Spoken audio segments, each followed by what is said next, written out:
ட்ரெண்ட்வுட்ஸ் மக்களுக்கு வணக்கம். இது பைல்வான் டாக்ஸ். சினிமாவிலையும் அரசியலையும் நடக்கக்கூடிய நிறைய சுவாரஸ்யமான விஷயங்கள் நடந்துகிட்டு இருக்க அன்றாட விஷயங்களை பத்தி பேசுறதுக்காக நம்ம கூட பைல்வான் சார் இருக்காங்க. ஸோ அவங்க கிட்ட நாம சினிமாவை பத்தியும் சரி அரசியல் பத்தியும் சரி நிறைய விஷயங்களை கேட்டு தெரிஞ்சுக்கலாம். வாங்க ஷோக்குள்ள போலாம். இன்னைக்கு வரைக்கும் விஜய் பேசுபொருளா இருக்காருன்னா அதான் அவருடைய வெற்றி. 41 பேர் செத்தது பெரிய ஷாக்கு. அதை விட ஷாக்கு எல்லாரும் தாக்குறாங்களோ, ஏன் இப்படி பேசுறாங்க விஜய் பத்தி? அவர் கார்ல போனாலும் சரி வீட்டுல உட்கார்ந்தாலும் சரி பேசுபொருள் ஆயிட்டார்.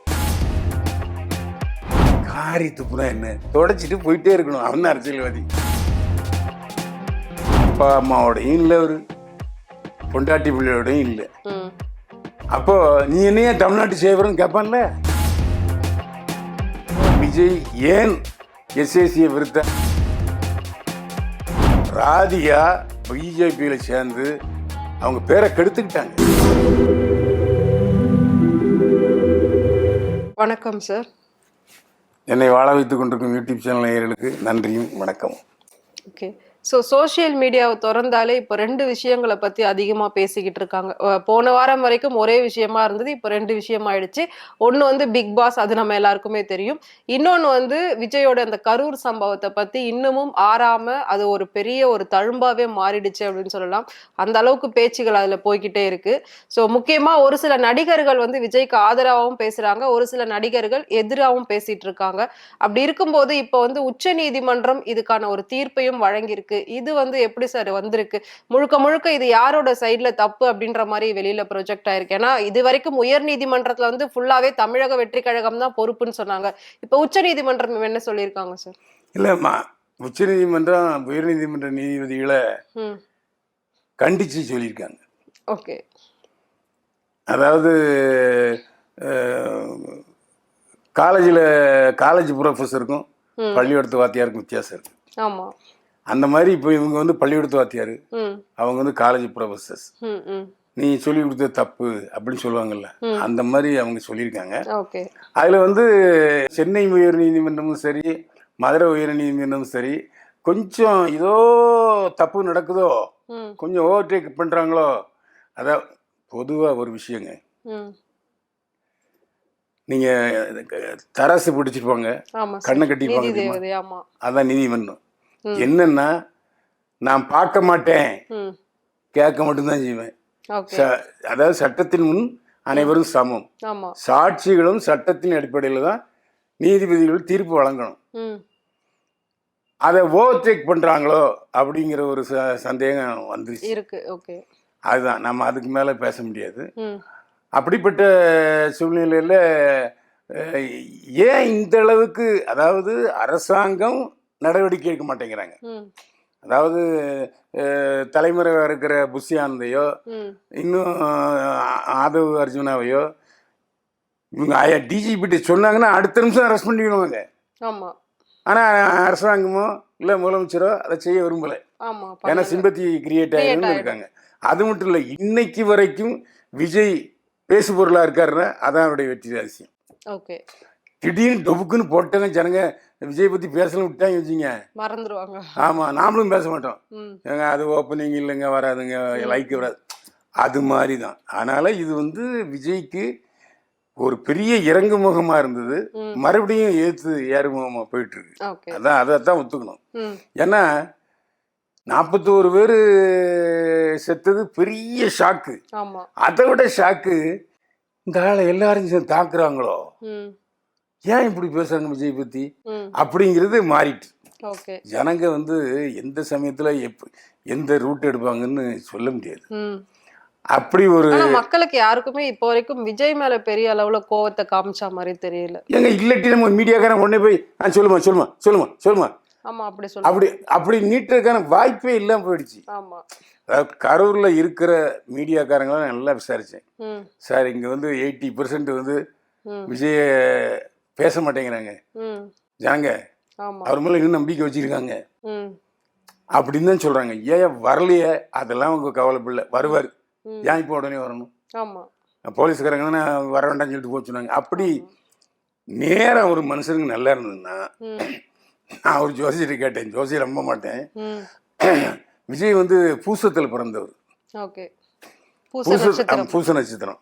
அப்போ அவங்க வந்து இப்போ குரு பயிற்சி மறுபடியும் வருது. ம். அதனால அந்த குரு வந்து நல்லது செய்வார் அப்படின்னு தான் எல்லாரும் சொல்றாங்க. ஏன்னா கூட இருக்கவங்க அவரை நம்ம கூட இருக்கவங்களால அவருக்கு வந்து ஆபத்து இருக்கு ம். அப்படின்னு அதுதான் இப்போ நடந்துகிட்டு இருக்கு. ஓகே. இப்போ ஒரு மனுஷன் பேசலன்னு வச்சிங்க, ஏன் பேசாம இருக்காரு? இப்போ விஜய் ஏதாவது பேசியிருந்தாருன்னா வேற மாதிரி இருந்திருக்கும். ஆமா. மௌனத்தை கடைப்பிடிச்சு அவர் பெரிய ஆளாயிட்டார். ம். இவ்வளவு பேச தெரியலங்கிறதும் இருக்கலாம். ஆ. நம்ம உடனடியா விஜய் சொல்ல வந்து முடியாது. மௌனம் ஆமா. இருக்குது அதிகம் சொல்ல முடியாது. அதனால ஒன்றும் இல்லை, திடீர்னு பார்த்தா மத்திய போலீஸ் அவையெல்லாம் இல்லாமல் சரன்னு தூக்கிட்டு பட்டினப்பாக்கத்துக்கு போறாரு. ம். ம். அது ஒரு செய்தியாகுது, அவர் போலீஸ் பாதுகாப்பு இல்லாமல் போனாருன்னு. ம். ம். ஆக அவர் காரில் போனாலும் சரி வீட்டில் உட்கார்ந்தாலும் சரி பேசு பொருள் ஆயிட்டார். ஆமா. அதனால தான் இப்போ இப்போ ஒன்றும் இல்லை, தமிழக வெற்றிகளை தொண்டர்களுக்கு ஒரு அரவணைப்பு வேணும். ம். ஏன்னா கூட ஒருத்தன் 10 பேர் இருக்கணும், ம். அவன் பைசா உள்ளவனாகவும் இருக்கணும். ஓகே. அப்போ அவனுக்கு கண்ணுக்கு தெரிகிற அளவுக்கு எடப்பாடி தான் இருக்கார். ம். ம். அவன் போயிட்டான். ம். அதாவது தலைவருடைய உத்தரவு எல்லாமே போயிட்டான். எப்படி வந்து நான் அடிக்கடி சொல்கிற மாதிரி எம்ஜிஆர் வந்து அவரா கட்சி உருவாக்கலை, ஓகே. ஜனங்க உருவாக்கின கட்சியில போய் உட்காந்துட்டாரு. ம். ம். அதே மாதிரி இப்போ விஜய்க்கு எப்படி ரூட்ல போறது எந்த வழியில போறதுன்னு தெரியல. தெரியல. ஆனா அவனே இப்போ போயிட்டான், தலைவா இதான் வழி ம். சொல்லி அங்க போய் கொடியை காமிச்சு ஆரம்பிச்சு. ம். ம். அவரும் பார்த்தாரு இது அப்படியே ஏற்றக்கூடாது, விஜய் வந்து நம்ம வந்து பயிற்சி கூடாதுன்னு சொல்லி நீங்க தலைமையிட்ட கேட்டுட்டு வாங்க. ம். ஒரு ஃபாஸ்ட்டாக போறாரு, ஒரு ஒரு வேற லெவலில் அவர் போறாரு. ஓகே. அதே மாதிரி இன்னைக்கு திமுகவினுடைய பிடியிலிருந்து தாக்குதலிருந்து நாங்கள் இருக்கேன்டா அவங்களுக்கு கேடயமானு வந்துட்டார்ல. ம். ம். அப்போ அது பின்னாடி கூட்டணியாக உருவாகிறதுக்கும் வாய்ப்பு இருக்கு. ஏன்னா இப்போ அவங்களுக்கு வந்து இப்போ விஜய்க்கும் கூட்டணிக்கு ஒரு ஆள் தேவை, ஆமா. அவங்களுக்கும் ஒரு கூட்டணிக்கு ஒரு ஆள் தேவை. ம். எதிரிக்கு எதிரி நண்பனுங்கிற மாதிரி இப்போ போயிட்டு இப்ப இருக்கு. அதிமுக கூட போனா பாஜக வந்து எதிரின்னு விஜய் வெளிப்படையாவே பேசியிருக்காரு சார். அரசியலில் நிரந்தர நண்பனும் இல்லை, எதிரியோ இல்ல. நிரந்தர பகையும் கரெக்ட் இல்லை. தான். ஆமா. இப்போ நம்ம கலைஞரே எடுத்துக்கணும், திமுக எடுத்துக்கணும், ம். பிஜேபியோட கூட்டணியா இல்லையா? ஆமா. 5 வருஷம் 7 மந்திரி இருந்தாங்கல்ல, ம். ம். அந்த மாதிரி தான். ஓகே. அதாவது நாஞ்சில் சம்பத் சொல்லுவார்ல, காரி துப்புனா என்ன தொடச்சிட்டு போயிட்டே இருக்கணும், அவன் அரசியல்வாதி. ம். ம். அந்த மாதிரி அதெல்லாம் அது வந்து கலைஞர் கரெக்டாக ஏதாவது ஒன்று கண்டுபிடிச்சு சொல்லுவார். ம். ம். இவங்களுக்கு அது சொல்ல தெரியல, தெரியல. அவ்வளோதான். மற்றபடி இப்போ ஒன்றும் இல்லை, இன்னும் ரொம்ப வேகமாக ப்ரெஷர் கொடுத்தாருன்னா பாஜக கழட்டி விடவும் தயாராக இருக்காரு. ம். அதாவது நீங்கள் நான் துணை முதல்வர், நீங்கள் முதலமைச்சர்னா ம். பாஜக பாப்பா வேலை பண்ணி சொல்லிடுவார். ஆமா. அதுக்கான சூழ்நிலை இருக்கு. ஏன்னா இன்னும் வந்து அரசியலை வந்து அவர் வந்து ஸ்டடி ஆகலை, ம். அது விஜய்க்கும் தெரியுது. ஆமா. நம்ம பேச்சை கேட்க மாட்டேங்கிறான். ம். அப்போ இன்னும் ஒரு 5 வருஷம் அவர் சினிமா நடிக்கணும். ம். அதாவது உண்மையிலே எனக்கு தெரிஞ்சு ஜெயலலிதாவுக்கு அப்புறம் முதலமைச்சர் ஆக வேண்டியவர் கேப்டன் தான். கேப்டன் தான். அது அவராகவே கெடுத்துக்கிட்டார், அது எல்லாருக்கும் தெரியும். ம். ம். அவர் மட்டும் கொஞ்சம் அந்த உணர்ச்சி வசப்படாமல் அந்த வேற மாதிரி அப்படி பார்க்குறதெல்லாம் நிறுத்திருந்தாருன்னா அவர் தான். அதே மாதிரி இப்போவும் இந்த சூழ்நிலை அடுத்து ஏடிஎம்கே கொஞ்சம் தளரும் போது இவர் வர்றதுக்கு வாய்ப்பு உண்டு. அப்போ அவர் நடிக்கணும் செய்யணும். ம். எப்போவும் அதாவது எம்ஜிஆரை பொறுத்தவரைக்கும் அவர் வந்து சிஎம்மாக இருக்கிறத விட நடிகனாக இருக்கிறத விரும்பினார். ம். அது பிரதமர் மொராஜி தேசாய் என்ன பண்ணிட்டாரு, ஒன்று ஒழுங்காக நடிக்கிறது தான் நடி, ஓ, இல்லை இதெல்லாம் முதலமைச்சராக முதலமைச்சராயிரு. ஓகே. அதெல்லாம் கிடையாது, நீ முதலமைச்சராக இருந்துட்டு நடிக்க முடியான்ட்டார். ம். இல்லாட்டி அவருக்கு நடிக்கணும்னு ஆர்வம் இருந்துச்சு. ஏன்னா நடிகன்றது எவ்வளோ தூரம் மக்கள்கிட்ட போய் சென்றடையுது. ஆமா. ஒரு படத்தை 100 கூட்டத்தில் பேசுறது ஒரு படத்தில் பேசினா போதும். ம். அப்போ இவரு இப்போ பவன் கல்யாண் ஒரு நல்ல வார்த்தை சொல்லியிருக்காரு, டேய் ஆமா. எங்கள் சித்தப்பாவை பாரு, அவர் சிரஞ்சீவி எவ்வளோ பெரிய ஆள், இன்னும் சொல்ல போனால் என்டி ராமாராவை விட அவருக்கு கிரேஸ் அதிகமாக இருந்துச்சு. ம். ம். அவரே தனியாக நின்று 25 சீட் தான் வந்தார். ஆமா. இப்போ நீ தனியாக நின்னா 10ஓ 5ஓ இல்லை 1 தான் வரும். ம். அதுக்கு பேசாமல் இப்போதைக்கு சரி துணை முதல்வர்னு சொல்லிட்டு பதவியிலே இருக்கிற ஆமா. ஒன்று போலீஸ் ப்ரொடெக்ஷன் உண்டு, சினிமாவில் நடிக்கிற சினிமாவிலே இருந்து. அந்த சினிமா கிரேஸ் எடப்பாடி பழனிசாமியை ஓவர்டேக் பண்ணும். ஓகே. ஏன்னா இன்னும் ஒரு இளமையாக தான் இருக்காரு. ஆமா. அதனால அது ஒரு இன்னும் சொல்ல இன்னும் என்னன்னா விஜய்கிட்டையும் சில வீக்னஸ் இருக்கு. ம். இப்போ எடப்பாடி பழனிசாமி ஃபேமிலியோட இருக்காரு. இங்கே முதலமைச்சர் மு.க. ஸ்டாலின் ஃபேமிலியோட ஃபேமிலியோட இருக்காரு. இருக்காரு. ஆமா. அங்கே ஃபேமிலி கிடையாது. விஜய்க்கு ஃபேமிலி. அப்பா அம்மாவோடையும் இல்லை, ஒரு பொண்டாட்டி பிள்ளையோடையும் இல்லை. ம். அப்போ நீ என்னையா தமிழ்நாட்டு சேவரன்னு கேட்பான்ல, ஆமா. திமுக கண்டிப்பாக கேட்பான். அப்போ கேட்டிருக்காங்க. அதுக்கு வந்து எடப்பாடி தான் பழனிசாமி வச்சிடணும். ம். காமராஜர் வந்து இல்லையா? ம். பொண்டாட்டி பிள்ளை இல்லாமல் தானே காமராஜர் ஆட்சி பண்ணாரு. ஓகே. ஏன் வாஜ்பாய் எப்படி ஆட்சி பண்ணாரு ம். ம். அப்படின்னு கேட்கறதுக்கு வாய்ப்பு இருக்கு. அதனால அதை கொஞ்சம் யோசிச்சு பார்த்து. மோடியே சிங்கிளா தானே சார் இருக்காரு. மோடியே சிங்கிளா தானே இருக்காரு. அதான் சொல்றேன். ம். அவர் வந்து மனைவியை விட்டுட்டு போனாலும் அது வந்து இப்போ மக்கள் மத்தியில் எடுபடலை. ஆ. ஏன்னா குஜராத்தில் வந்து நல்ல சீஃப் மினிஸ்டராக இருந்துட்டார். ஆமா. அதே சமயத்தில் அவர் அம்மா நல்லா கவனிக்கிறார், காலெல்லாம் விழுகிறார். ஸோ அவர் மனைவியை பற்றி தப்பாகவும் பேசலை, மனைவியும் தப்பாக பேசலை, ஆமா. ஏதோ அவங்க புரிஞ்சு சொல்கிறாங்க. அதே மாதிரி இருந்து போகிறார் விஜய். ஆமா. ஆமா. அவங்களும் இது வரைக்கும் வாய் திறந்து வெளியில எதுவுமே ஒரு வார்த்தை பேசல. அப்புறம் கொஞ்ச நாள் கழிச்சு பார்த்தீங்கன்னா அப்புறம் அவராகவே விஜய் அப்புறம் எஸ்எஸ்சி வர்றது தயாராக தான் இருக்காரு. இவர் ஒரு சிக்னல் கொடுக்கணும் விஜய். ஆமா, சிக்னல் கொடுக்குறாம இருக்கிறனால தான் அவர் பேசாம. இப்போ இந்த பிரச்சனையில வந்து பையனுக்கு இப்படி நடந்துருச்சு அப்படின்னு சொல்லி ரொம்ப அவர் கவலையில இருந்திருக்கிறதாவுமே ஒரு செய்தி. ஆமா, எப்பவும் தானாடா விட்டாலும் தன் சதையாடும். ஆமா. அதாவது பையன், அதாவது பிள்ளை மனசு கல்லு, பெத்த மனசு பித்துன்னு சொல்லுவாங்களா, அந்த மாதிரி அது இருக்கத்தான் செய்யும். அதே சமயத்துல விஜய் ஏன் எஸ்ஏசியை விருத்தாருங்கிறது எங்களை போன்ற ஆட்களுக்கு தெரியும். ஓகே. அவரும் அவசரப்பட்டுட்டார். இவர் பீக்கில் இருக்கும்போது திடீர்னு அவர் போய் கட்சியெல்லாம் ரிஜிஸ்டர் பண்ணிட்டு வந்துட்டார். அது இவருக்கு பிடிக்கல. ஏன் இவ்வளோ? ஆமாம், விஜய் பிடிக்கல.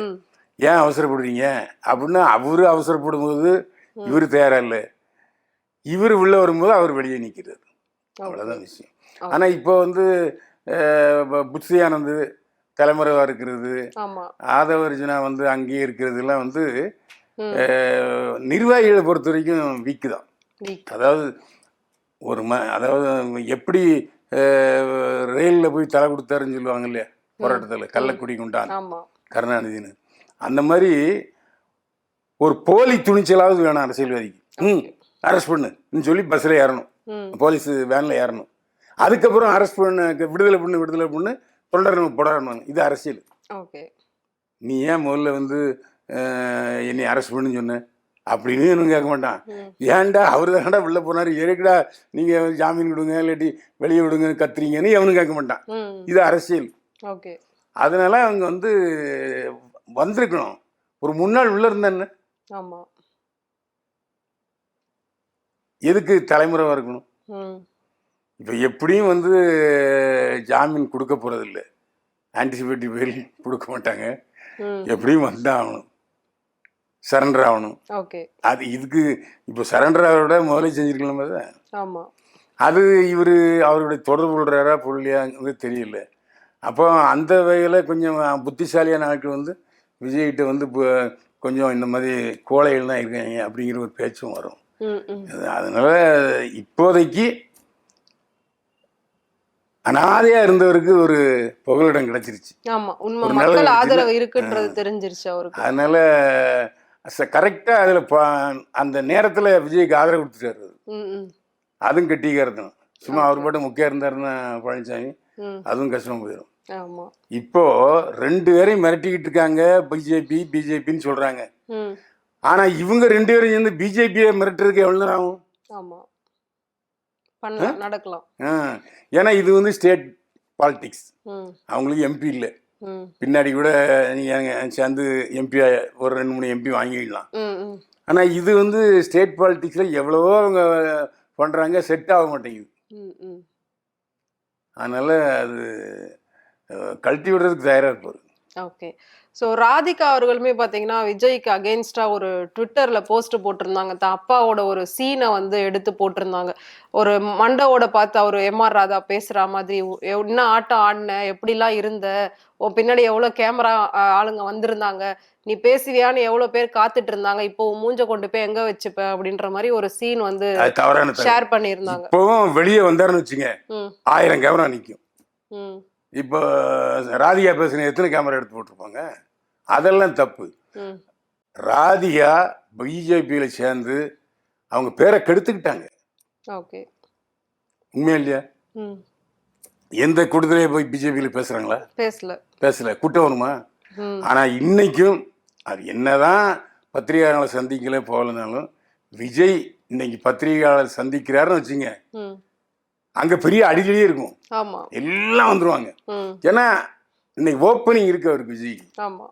அவரும் பாவம் அப்படியே மௌனமாக இருந்து சமாளிக்கிறார். விஜய் இந்த சுப்ரீம் கோர்ட் தீர்ப்பு வந்த பிறகு கிளியர் ஆனதுக்கப்புறம் மறுபடியும் வருவார். அதில் எந்த சந்தேகமும் இல்லை. ஆனால் ராதிகா எந்த அடிப்படையில் விஜயை தாக்குதுன்னு தெரியல. கூட அவங்க அம்மாவோட டெத்துக்கு விஜய் போல ஒரு இரங்கலும் தெரிவிக்கல அப்படின்ற மாதிரியும் சொல்லியிருக்காங்க. அதோட ஒரு அதனால கூட இப்படி இருக்குமோ?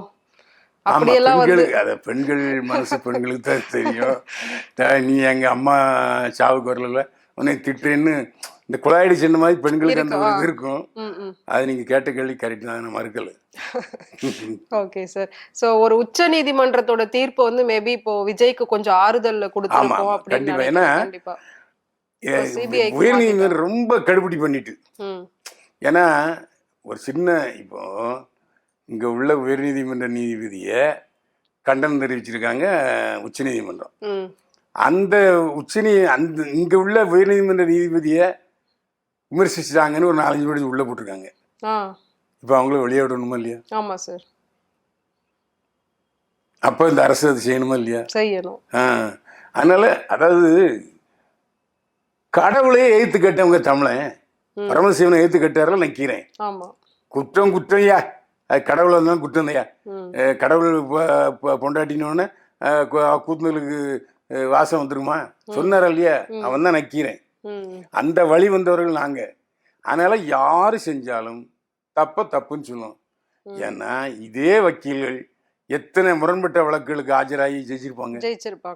அப்ப அவங்க உள்ளத்துல அது இருக்கத்தானே செய்யும். அதனால அது தவறு. உயர்நீதிமன்ற நீதிபதியை விமர்சிச்சாருன்னு சொன்னதையே அவங்கள உள்ள பிடிச்சி போடுறது வந்து அது எப்படி ஜனநாயக உரிமையாகும்? சுதந்திரம் இருக்கு இல்லையா? அவருக்கு எப்படி பேச்சு சுதந்திரம் இருக்கோ அதே மாதிரி எனக்கும் இருக்கு, உங்களுக்கும் எல்லாருக்குமே உண்டு. அப்புறம் என்ன தப்பா பேசிட்டாரா? அப்படி ஒன்றும் பேசல இல்லை. அதனால அதை யோசிக்கணும். அதாவது நம்மள உயர்நீதிமன்றம் உச்ச நீதிமன்றம் கேள்வி கேட்டுச்சு, நம்மளை திட்டினான்னு ஒருத்தர் பிடிச்சி போட்டிருக்கோம், அவங்க ரிலீஸ் பண்ணணும் சொல்லணும். அது அவங்க பேரில் உள்ள அவங்க புகழை இன்னும் அதிகப்படுத்தும். அவங்க களங்கத்தை தொடச்சிரும். இந்த மாதிரி எந்த பத்திரிகையாரும் பேச மாட்டேங்கிறாங்கிறத எனக்கு வருத்தம். அதாவது ஒரு சின்ன நெருடல் வந்துருச்சு அந்த இடத்துல. இப்போ நேற்று கூட நான் வந்து திருச்சியில் வழக்கறிஞர் பார்க்கன்ஸ் அவங்க எல்லாரும் இருந்தாங்க. பேசிக்கிட்டு இருக்கும்போது அந்த உச்ச நீதிமன்ற நீதிபதி கடவுள்கிட்ட போய் கேளுன்னு சொன்னது தப்பு சார். அவருக்கு அந்த அதிகாரம் கிடையாது. கடவுள்கிட்ட போய் கேளுங்கிறத ஒரு நீதிபதியுடைய சொல்லக்கூடாது இல்லை அப்படின்னு வக்கீல்களே சொன்னாங்க. அந்த மாதிரி நீதிபதிகளும் தங்களுடைய பொறுப்பை உணர்ந்து அந்த வார்த்தைகளை அவங்களும் மனுஷனாயிடக்கூடாது. அப்போ எனக்கும் அவருக்கும் என்ன வித்தியாசம்? அதை பாலிஷாக சொல்லணும், இல்லாட்டி சிரிச்சுட்டு அப்படி சமாளிச்சிடணும். இப்படி ஓப்பனாக வந்துட்டாங்கன்னா அது வக்கீல் ஆர்கியூமெண்ட்டாக தான் இருக்கும், ஜட்ஜியுடைய கருத்தாக இருக்காது. ஓகே. ஸோ சினிமாவை தாண்டி நிறைய விஷயங்கள் வந்து அரசியலை பற்றி நீங்கள் நிறைய ஓப்பனாக வந்து ரொம்ப கட்டுப்படுத்திக்கிட்டு பேசிக்கிட்டு இருக்கேன். அப்படியா சார்? ஆமாம்.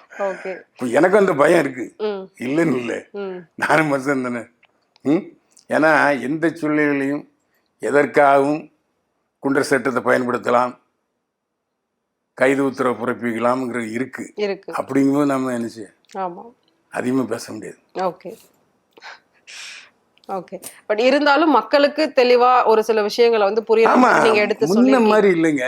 முன்ன வந்து செய்திகள் வந்தா தான் நமக்கு தெரியும், வந்தாதான் நமக்கு தெரியும். ஆமா. படிச்சாதான் தெரியும். இப்ப அப்படி இல்லை. முன்னால டிவிக்கு முன்னாலேயே இதுல வந்துருது எல்லாத்துலயுமே. ஆ? ஆ, அப்படின்னு சொல்றாங்க. அதனால பெண்களுக்கும் நிறைய விஷயங்கள் தெரியுது. முன்ன வந்து பெண்கள் அடுப்படிக்காரங்க அவங்க என்னத்த பேப்பர் கூட இப்ப எல்லாம் அதுல இருந்து அடுத்த போயிட்டாங்க. அதனால எல்லாருக்கும் தெரியுது நாட்டுல என்ன நடக்குது, நாடு எப்படி போகுது அப்படிங்கிற எல்லாரும் தெரியுது. ஓப்பனா மைக்க சொன்னா அவங்களும் துணிச்சலா சொல்றாங்க. சார் ஆட்டோல போயிட்டு இருக்கோம் சார், விஜய் அரெஸ்ட் பண்ணிடுவாங்க சார், அவன் அரெஸ்ட் பண்ணக்கூடாதுங்கிறத சொல்றான். அதாவது அவனுக்கு புரியுதா புரியலையாங்கிறது தெரியல. ஆனா வேணாம் சார், விஜய் அரெஸ்ட் பண்ணக்கூடாது சார், பாவம் சார். எனக்கு என்னடா அதனால தான் நானும் வந்து மக்கள் குரல் நம்ம சொல்லணுங்கிறதுக்காகத்தான் விஜய்க்கு இப்படிப்பட்ட ஒரு தார்மீக ஆதரவை கொடுத்துட்டு இருக்கோம். உண்மை. ஏன்னா நிறைய பேர் இப்ப எங்க வீட்டு சைட்லயே பார்த்தாலே பாவமா இருக்கு. அவருக்கு தான் எங்க வீட்டுல என் ஒய்ஃப் சொல்றா, விஜய் எல்லாம் கச்சாமச்சான் திட்டி பேசாதீங்க, தப்பு. ஆஹா, ரைட்டு. அதனால இப்போ எனக்கு தெரிஞ்சு இது தேர்தல், சட்டமன்ற தேர்தல் நடக்குது. திடீர்னு ராஜீவ்காந்தி கொண்டுட்டாங்க. அப்போ ஓட்டுப்பதிவு நடந்துட்டு இருக்கு. ஓட்டுப்பதிவு ராஜீவ்காந்திக்கு முன்னால ஓட்டுப்பதிவு நடந்தது பூரா டிஎம்கே ஆதரவு. அதுக்கப்புறம் நடந்த தேர்தல் பூரா அவங்களுக்கு ஆதரவு. அந்த இதுல டிஎம்கே வர முடியாது. அந்த மாதிரி சிம்பத்திங்கிறது எந்த சமயத்துல போகும்னு சொல்ல முடியாது.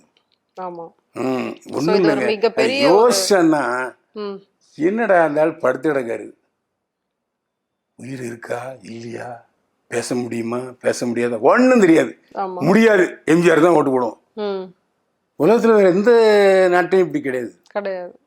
அப்போ உலக வரலாற்றுல எடுத்துக்கிட்டீங்கன்னா ஓட்டு கேட்காம பெட்டில் படுத்து கிடந்து முகத்தை கட்டாம ஜெயிச்ச ஒரே ஆள் எம்ஜிஆர். என் காரணம் சிம்பத்தி. அந்த சிம்பத்தி ஒரு 50% 30% விஜய்க்கு இருக்கும்ல.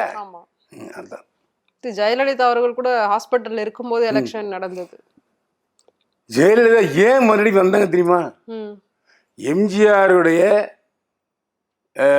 அந்த இறுதி ஊர்ல வண்டியில ஏத்த விடல, தள்ளி விட்டாங்க. ஸோ அண்ணா திமுக பொதுச் செயலாளர் ஆனார் ஜெயலலிதா. சிம்பத்தி எங்க ஒர்க் அவுட் ஆச்சு. அதே மாதிரி சட்டமன்றத்தில் சேலையை பிடிச்சி இழுத்தானுங்கன்னு சொன்னாங்க, முதலமைச்சர் ஆனாங்க. இது பூரா சிம்பத்தி. திறமைங்கிறது ரெண்டாவது. அதனால சிம்பத்தி ஓட்ஸுங்கிறது கண்டிப்பா இருக்கு. ஆமா. ஓகே. ஸோ அரசியல்ல நடந்த நிறைய விஷயங்களை வந்து சார் நம்ம கூட ஷேர் பண்ணியிருந்தாங்க. கண்டிப்பா உங்க எல்லாருக்குமே ஒரு கிளாரிஃபிகேஷன் கிடைச்சிருக்கும் அப்படின்னு நினைக்கிறேன். ஸோ இதே மாதிரி இன்னொரு ஷோல நாங்க மீட் பண்றோம். நன்றி, வணக்கம். மீண்டும் சந்திப்போம். வாழ்க வளமுடன்.